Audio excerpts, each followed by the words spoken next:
Hello everyone, how are you? I hope you're fine and you're most welcome in my YouTube channel MS Search the English Club. Dear students, Hindi 12th crash course में आप सभी का मैं स्वागत करता हूं। हिंदी का क्रैश कोर्स हमने स्टार्ट कर दिया है, आपका पहला क्लास हो चुका है। आज हम लोग दूसरे क्लास में हैं। हिंदी का पहला क्लास में हम लोगों ने जाना भाषा के बारे में, व्याकरण के बारे में, साथ ही साथ हम लोगों ने वर्ण विचार को देखा। पिछला क्लास काफी इंटरेस्टिंग था। जिन्होंने देख लिया है काफी अच्छी बात है, बेहतर है। और जिन्होंने नहीं देखा है, मुझे लगता है कि आपको पहला क्लास को भी देखना चाहिए, क्योंकि आपका परीक्षा में वहां से भी प्रश्न रहता है। चलिए, आज हिंदी का दूसरा क्लास है और आज इस क्लास में हम लोग जानेंगे शब्द विचार के बारे में। जी हां, भाषा, व्याकरण, साथ ही साथ वर्ण विचार को हम जान चुके हैं। आज के इस क्लास में हम लोग जानेंगे शब्द विचार के बारे में, जानेंगे हम लोग शब्द के बारे में। चलिए, विदाउट डिले हम लोग क्लास को आगे बढ़ाते हैं। जैसा कि आप सभी देख पा रहे हैं, हमारा जो हेडिंग है वो है आपका शब्द विचार। चलिए, शब्द विचार के अंतर्गत सबसे पहले हम चर्चा करेंगे कि आखिर ये शब्द है क्या।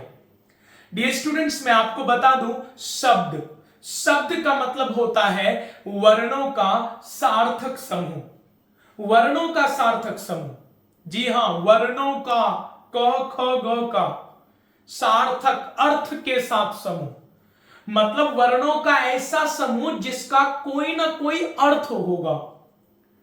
वर्णों का ऐसा समूह जिसका कोई ना कोई अर्थ होगा, वही शब्द कहलाएगा, क्योंकि शब्द का मतलब ही होता है वर्णों का सार्थक समूह। वर्ण कौन?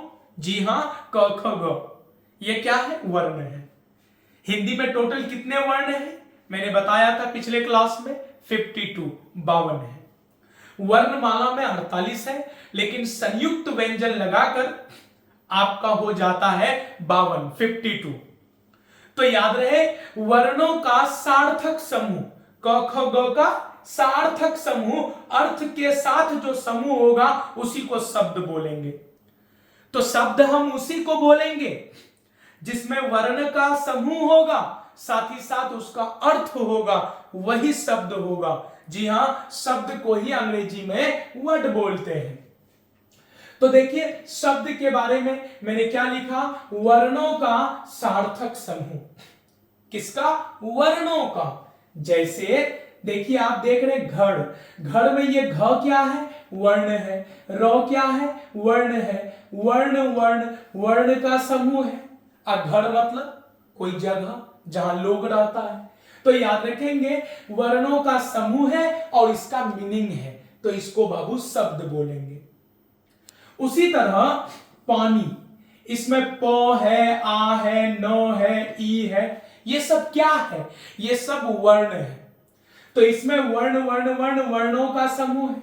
अब पानी मतलब कोई पेय पदार्थ, याद रहे, इसका मीनिंग भी है। तो ये वर्णों का समूह है और इसका अर्थ है। तो वर्णों के साथ इसका अर्थ भी है, वर्णों के समूह के साथ इसका अर्थ भी है, इसलिए ये बाबू शब्द कहलाएगा।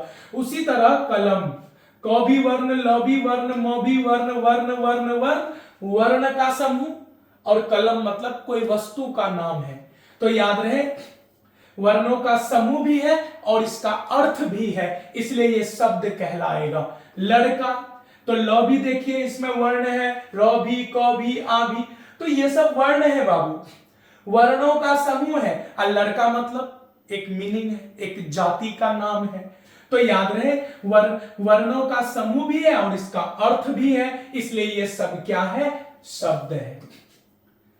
जैसे देखिए, यहीं पर जैसे एक वर्ड लिख, जैसे घर है, घर को कहीं पर लिख देंगे रग।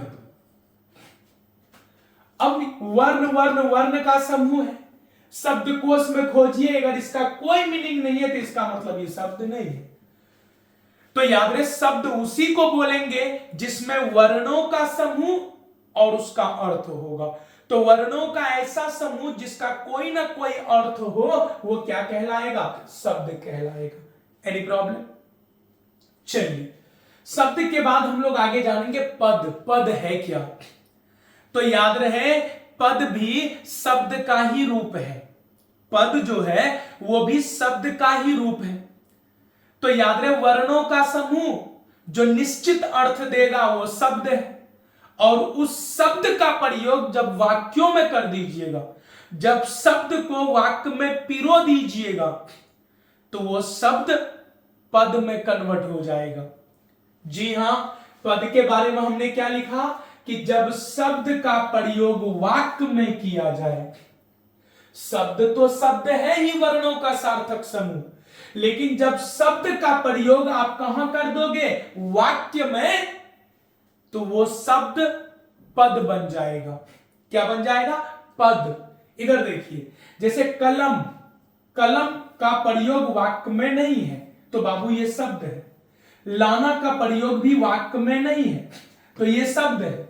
लेकिन इधर देखिए, कलम लाओ, हमने किसी को कहा कलम लाओ, तो हमने कलम का भी लाओ का भी, ये दोनों का प्रयोग हमने कहां कर दिया? ये दोनों का प्रयोग हमने वाक्य में कर दिया। तो ये दोनों का प्रयोग हमने वाक्य में कर दिया। कलम एक शब्द है लेकिन इसका प्रयोग वाक्य में हो गया तो कलम अब एक पद बन गया। लाओ भी एक पद बन गया। तो याद रहे, शब्द जो है वो स्वतंत्र होता है, लेकिन पद जो है वो वाक्य में होता है। कहां होता है? वाक्य में, वाक्य के नियमों में बंधा होता है।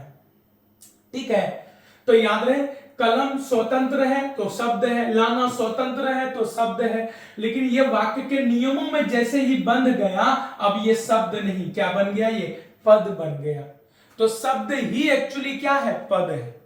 बस जब वो स्वतंत्र रहेगा तो वो शब्द होगा, और जब वाक्य के नियमों में, वाक्य के नियमों में, वाक्य में आ जाएगा, वाक्य के नियमों में बंध जाएगा, तो वो क्या कहलाएगा? पद। मैं उम्मीद करता हूं कि शब्द और पद के बीच का अंतर आप लोग समझे होंगे।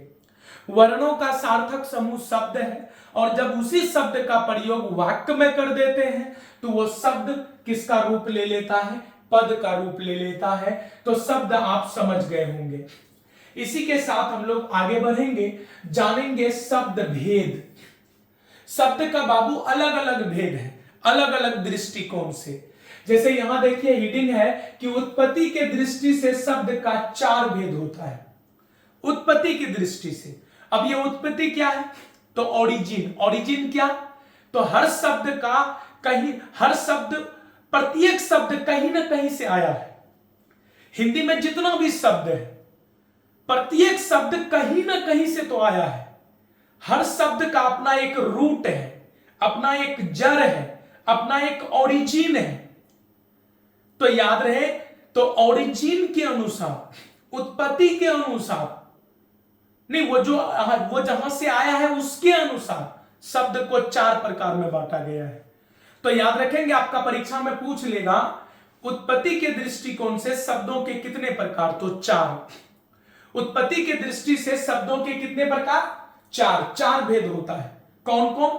तो याद रहे, तत्सम हो जाएगा, तद्भव हो जाएगा, देशज हो जाएगा, विदेशज हो जाएगा। तत्सम क्या है? तो याद रहे, संस्कृत भाषा का कुछ शब्द बगैर बदले हूबहू उसी रूप में हिंदी में यूज होता है। संस्कृत भाषा का कुछ शब्द, संस्कृत भाषा का कुछ शब्द बगैर बदले हूबहू उसी रूप में, जैसा वो संस्कृत में यूज होता है, सेम उसी तरह हिंदी में भी यूज होता है। ऐसा शब्द को ही तत्सम कहा जाता है। तत्सम के बारे में क्या लिखा हुआ है? तो संस्कृत का मूल शब्द, ये संस्कृत भाषा का बाबू मूल शब्द है। संस्कृत भाषा का क्या है? मूल शब्द है। जैसे जगत, फल, पुष्प, पुस्तक, पृथ्वी, ये सभी ऐसा शब्द है जो संस्कृत का है। संस्कृत में भी ऐसे ही है और हूबहू हिंदी में भी यूज होता है। तो संस्कृत भाषा का वो सभी शब्द जो हूबहू हिंदी में भी यूज होता है, उसी को तत्सम बोलते हैं। Any problem? अगला है आपका तद्भव। तद्भव है क्या? तो तत्सम जो है, संस्कृत का जो कुछ कुछ शब्द है उसमें उसको बिगाड़ कर, उसमें थोड़ा सा बदलाव लाकर हिंदी अलग तरीके से यूज करता है। संस्कृत भाषा के कुछ शब्दों को, संस्कृत भाषा के कुछ शब्दों में चेंजिंग लाकर, बदलाव लाकर, थोड़ा सा बिगाड़ कर उसको हिंदी अपने तरीके से उसको यूज करता है। संस्कृत भाषा से बना शब्द, तो संस्कृत भाषा से बना शब्द, संस्कृत भाषा के शब्द में थोड़ा सा बदलाव लाकर हिंदी अपने तरीके से जो शब्द को यूज करता है उसको तद्भव बोलते हैं। तत्सम है ना, तत्सम से बिगड़े रूप, मतलब तत्सम से बिगड़े रूप। तत्सम जो है संस्कृत शब्द जो है उसका बिगड़ा हुआ रूप को ही क्या बोलते हैं? तद्भव बोलते हैं। जैसे अग्नि, संस्कृत में एक अग्नि शब्द है, अग्नि को बिगाड़कर आग बना दिया। संस्कृत में अग्नि है, अग्नि को हिंदी आग के रूप में यूज करता है। संस्कृत में कुब्ज है, हिंदी इसमें बदलाव ला दिया, कुबड़ा कर दिया इसको। संस्कृत में कर्पूर है, हिंदी क्या कर दिया? कपूर कर दिया। तो अग्नि से आग बन गया, कुब्ज से कुबड़ा बन गया, कर्पूर से कपूर बन गया। तो संस्कृत के शब्दों में बदलाव लाकर जो हिंदी यूज करता है उसको क्या बोलते हैं? तद्भव बोलते हैं। अगला पॉइंट है देशज। नाम से ही पता चल रहा है हमारा देश का शब्द। हमारे यहां, हमारे देश में बोली जाने वाली जो शब्द है, हमारे देश के गली कुचे में, हमारे देश के गली कुचे में हमारे देश के लोगों के द्वारा प्रयोग में लाया जाने वाला जो शब्द है, हिंदी ने उसको भी जगह दिया है ना। वो क्या कहलाया? वो देशज कहलाया। देश की बोलचाल में पाई जाने वाली शब्द, तो देश की बोलचाल में पाए जाने वाले शब्द वो क्या कहलाएगा? देशज। जैसे डिबिया हमारे यहाँ का भाषा है, लोटा हमारे यहाँ का भाषा है, पगड़ी हमारे यहाँ का भाषा, तेंदुआ हमारे यहाँ का भाषा है, ये सभी देशज है बाबू। अगला विदेशज। नाम से ही पता चल रहा है विदेशज, तो विदेश के द्वारा दिया गया। तो काफी हिंदी में काफी ऐसा शब्द है जो विदेशी भाषा से आया है, जैसे इंग्लिश से आया है, फारसी से आया है, अरबी से आया है, लैटिन ग्रीक से आया है ना। तो याद रहे विदेशी भाषा का जो शब्द हमारे हिंदी में यूज होता है उसको विदेशज बोलते हैं। जैसे ना विदेशी भाषा से लिया गया शब्द, विदेशी भाषा से लिया गया शब्द वो विदेशज कहलाएगा। जैसे हिंदी में हम लोग हॉस्पिटल भी बोलते हैं। कहां जा रहे हो जी? हॉस्पिटल जा रहे हैं। तो हिंदी में हम लोग इसको यूज करते हैं हॉस्पिटल। विदेशी भाषा शब्द डॉक्टर हिंदी में यूज करते हैं। अरे भाई डॉक्टर कहाँ है? बुलाओ। नहीं, असर अरबी भाषा का शब्द है, दुकान अरबी भाषा का शब्द है, टेबल ये भी इंग्लिश से इंस्पायर्ड टेबल से आया है। तो ये विदेशी भाषा का शब्द है, इसलिए इसको क्या बोलते हैं? विदेशज। तो आपने देखा उत्पत्ति के दृष्टिकोण से, किसके? उत्पत्ति के दृष्टिकोण से। तो याद रखेंगे उत्पत्ति के दृष्टिकोण से, ओरिजिन के दृष्टिकोण से, शब्द जहां से आया है उसके दृष्टिकोण से शब्दों को 4 प्रकार में बांटा गया: तत्सम, तद्भव, देशज, विदेशज। संस्कृत भाषा का शब्द का डायरेक्ट प्रयोग करना हिंदी में तत्सम है, उसमें बदलाव लाकर प्रयोग करना तद्भव है। अपने देश में बोली जाने वाली जो शब्द है, क्षेत्रीय भाषा का जो शब्द है उसका प्रयोग करना वो देशज है। और याद रहे विदेशी भाषा का शब्द का प्रयोग करना वो क्या है? विदेशज है। तो उत्पत्ति के आधार पर शब्द के 4 प्रकार: तत्सम, तद्भव, देशज, विदेशज। हमको लगता है कि क्लास देखते देखते आप लोगों को याद हो जाएगा, बहुत ज्यादा आसान है। चलिए अगला देखिए। अगला पॉइंट है बनावट की दृष्टि से शब्द के 3 भेद। बनावट के दृष्टि से, वो तो उत्पत्ति था, हर है ना, हिंदी भाषा में जितना भी शब्द आया है वो कहीं न कहीं से आया है, ओरिजिन, उत्पत्ति। तो उत्पत्ति के दृष्टिकोण से हम लोगों ने 4 प्रकार देखा, लेकिन अभी हम लोग क्या पढ़ेंगे? बनावट के दृष्टिकोण से। जी हां, बनावट के दृष्टिकोण से शब्द को 3 प्रकार में बांटा गया है। क्या लिखा हुआ है? बनावट के दृष्टिकोण से शब्द के 3 भेद होते हैं। तो बनावट के दृष्टिकोण से शब्द जो बना है, शब्द का जो रचना हुआ है, शब्द का रचना के दृष्टिकोण से शब्द को 3 प्रकार में बांटा गया। कौन कौन? तो रूढ़, यौगिक, योग रूढ़। अब ये रूढ़ शब्द क्या है? अपने आप पता चल जाएगा, सामने में आएगा और आपको पता चल जाएगा। वह सभी शब्द जिसका टुकड़ा कर ही नहीं सकते, टुकड़ा करोगे तो उसका कोई मीनिंग नहीं रह जाएगा। वह सभी शब्द जिसका टुकड़ा नहीं कर सकते, टुकड़ा करोगे तो उसका कोई मीनिंग नहीं रह जाएगा, वो हो जाएगा रोड। कान, टुकड़ा करो इसको, कान, का नो करेंगे, का नो, का मतलब का, नो मतलब का, कोई मीनिंग नहीं रह जाएगा उसका। उसी तरह नाक, ना को, क्या मीनिंग रह जाएगा, कोई मीनिंग नहीं रह जाएगा। तो वह सभी शब्द जिसका टुकड़ा करने पर कोई अर्थ न हो, खंड करने पर कोई अर्थ न निकले, वो रूढ़ कहलाएगा। जितना लाखों शब्द आपके सामने आ जाएगा, आराम से निकाल लोगे। वह सभी शब्द जिसका टुकड़ा करने पर कोई मीनिंग ही नहीं रह जाए, तो कोई मीनिंग ही नहीं रह जाए, वो क्या हो जाएगा, रूढ़। भाई यौगिक क्या है? तो वह सभी शब्द जिसका टुकड़ा करने पर, वह सभी शब्द जिसका अगर टुकड़ा करो तो उसका मीनिंग होगा। क्या लिखा हुआ? खंड करने पर अर्थ निकले, खंड करो अर्थ निकलेगा। जैसे घुड़सवार, घुड़सवार को तोड़िए, देखिएगा घुड़सवार में दो चीज है, क्या क्या है जी, घोड़ा और सवार। घुड़सवार में क्या क्या है, घोड़ा और सवार है। घोड़ा है उस पर सवार है, तो याद रहे घुड़सवार।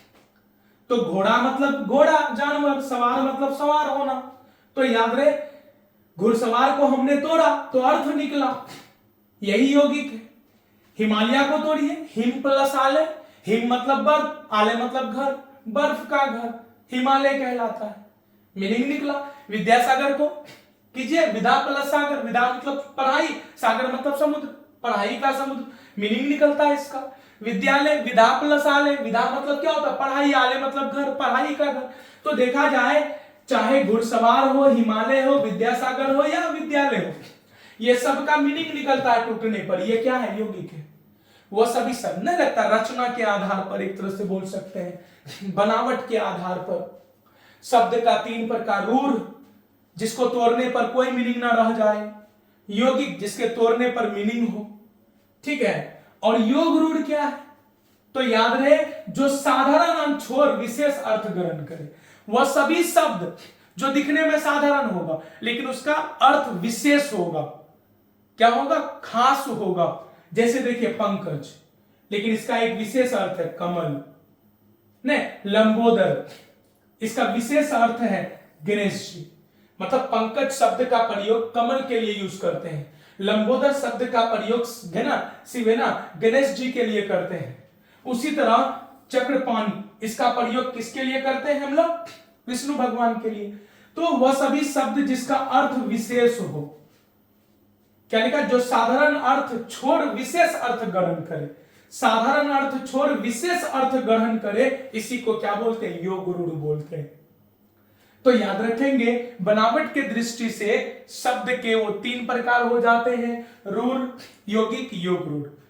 तो याद रहे बनावट के दृष्टिकोण से शब्द के तीन प्रकार है ना, रूढ़, यौगिक, योग रूढ़। रूढ़ जिसका टुकड़ा करने पर अर्थ नहीं निकले, यौगिक जिसका टुकड़ा करने पर अर्थ निकले, और योग रूढ़ क्या है, तो वह शब्द जो विशेष अर्थ प्रकट करे, वो क्या हो जाएगा, योग रूढ़। ये भी समझ में आ गया होगा। चलिए अगला पॉइंट को हम लोग देखते हैं। देखिए रूपांतर की दृष्टि से शब्द के दो भेद, जी हां, चेंजिंग, चेंजिंग के दृष्टिकोण से, मतलब शब्द को चेंज करने के दृष्टिकोण से शब्द का दो प्रकार हो जाता है। एक हो जाएगा विकारी, एक हो जाएगा अविकारी। विकारी किसको बोलते हैं, शब्द जिनके रूप बदल सकते हैं। दुनिया का वह सभी शब्द जिसका रूप बदल सकता है वो विकारी शब्द कहलाएगा, और वह सभी शब्द जिसका रूप नहीं बदल सकता है वो अविकारी होगा। जी हां, इसी को हम लोग अंग्रेजी में विकारी के लिए फॉर्म क्लासेस यूज करते हैं, पढ़े होंगे आप लोग, और अविकारी के लिए स्ट्रक्चर वर्ड, स्ट्रक्चर वर्ड। तो याद रखेंगे विकारी के लिए फॉर्म क्लासेस यूज करते हैं और अविकारी के लिए स्ट्रक्चर वर्ड। फॉर्म क्लासेस का मतलब हुआ कि वह सभी शब्द जिसका रूप बदल सकता है, और स्ट्रक्चर वर्ड जिसका रूप नहीं बदलता है। जैसे जितना भी नाउन है, संज्ञा, उसका रूप बदल सकता है। पंखा, पंखे, एगो है फैन, अनेको है फैंस हो जाएगा। तो नाउन का रूप बदलता है, तो संज्ञा आपका कहां आ जाएगा, विकारी के अंतर्गत, है ना। उसी तरह आप चलिए प्रोनाउन, प्रोनाउन का भी रूप बदलता है बाबू। सी है, उससे हर हो जाएगा, हर सेल्फ हो जाएगा। तो वह सभी शब्द जिसका रूप बदले वो क्या है, विकारी शब्द। नाउन विकारी शब्द है, प्रोनाउन विकारी शब्द है। एडजेक्टिव ये भी बाबू विकारी शब्द है। गुड है, बेटर बेस्ट हो जाएगा। फैट है, फैटर फैटेस्ट हो जाएगा। गुड है, गुडनेस हो जाएगा। उसी तरह वर्ब, वर्ब मतलब क्या होता है, क्रिया, क्रिया मतलब काम। तो जितना भी क्रिया उसका 5 रूप होता है, गो, वेंट, गोन, गोइंग, गोज। तो देखिएगा नाउन का भी रूप बदलता है, नाउन का भी, प्रोनाउन का भी रूप बदलता है, एडजेक्टिव का भी रूप बदलता है, वर्ब का भी रूप बदलता है। तो वह सभी शब्द जिसका रूप बदल जाता है, जिसका रूप में चेंजिंग आ जाता है, उसको विकारी शब्द बोलते हैं, फॉर्म क्लासेस बोलते हैं। कुछ कुछ ऐसा शब्द है जिसका रूप बदलेगा ही नहीं, वो कौन कौन है, जैसे एडवर्ब। याद रहे, एडवर्ब का रूप नहीं बदलता है ना। एडवर्ब का जैसे फास्ट, वो एडवर्ब है, तो आप फास्ट का फास्टली नहीं कर देंगे, फास्टली गलत हो जाएगा, फास्ट फास्ट ही रहेगा, समझ रहे हैं। तो फास्ट फास्ट, फास्ट फास्ट ही रहेगा। उसी तरह जैसे है क्विकली, तो क्विकली क्विकली ही रहेगा, उसमें और कुछ नहीं जोड़ सकते। तो इसका रूप नहीं बदलता है, तो एडवर्ब का भी रूप नहीं बदलता है, तो अविकारी में आ जाएगा। ये हो जाएगा आपका कहां पर, स्ट्रक्चर वर्ड में आ जाएगा, है ना, क्रिया विशेषण। उसी तरह याद रखेंगे प्रीपोजिशन का भी रूप नहीं बदलता है। लगता है एट से कुछ बनता है, एट, इन, ऑन, वो गोटा रहता है, उसमें चेंजिंग नहीं। आप कहीं देखिए एट का एटिंग कर दिया, ऐसा नहीं होता है। तो प्रीपोजिशन का भी बाबू रूप नहीं बदलता है, ठीक है। इसके अलावा कंजंक्शन का भी आप रूप नहीं बदल सकते।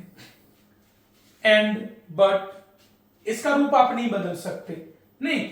साथ ही साथ इंटरजेक्शन का भी रूप नहीं बदलता है। तो आपको याद रखना है विकारी के अंतर्गत कौन कौन आ जाएगा।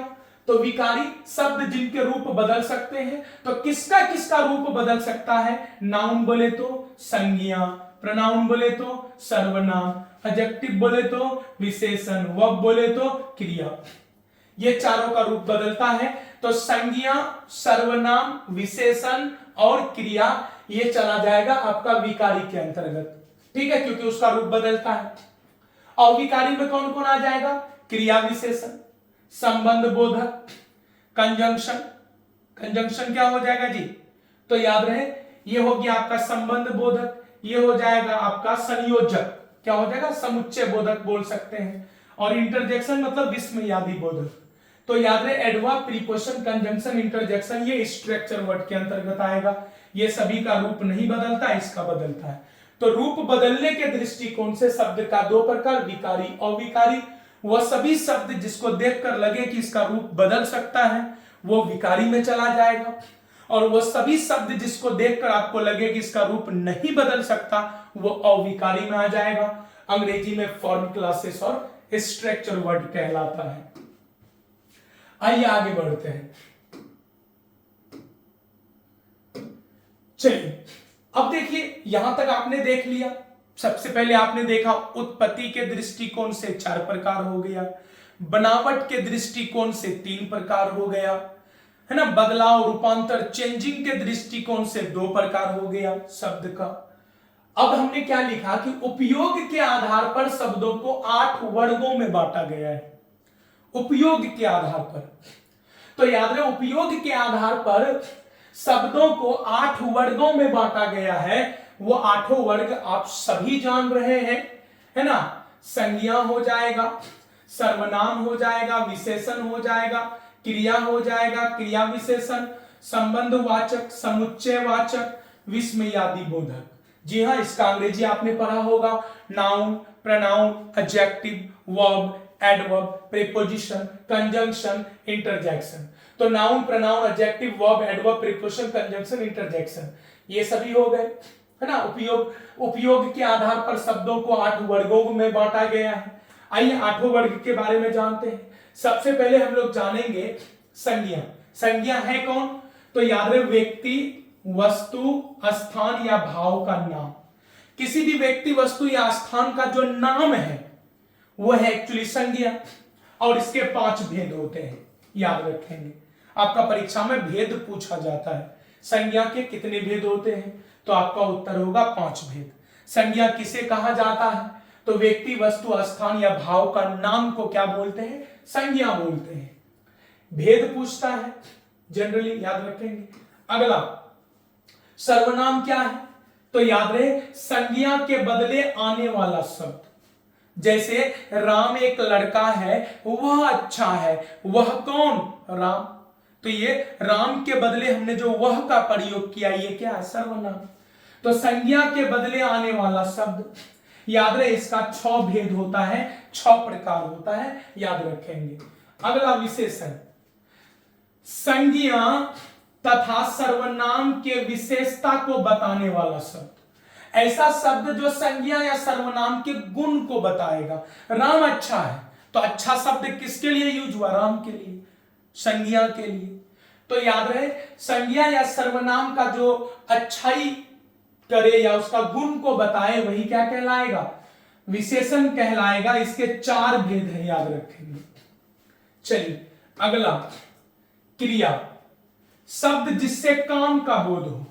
वह सभी शब्द जिससे काम का बोध हो, खाना पीना, हंसना, रोना, धोना, उठना बैठना, है ना, वो हो जाएगा आपका क्रिया। इसके बाबू 2 भेद है, याद रखेंगे।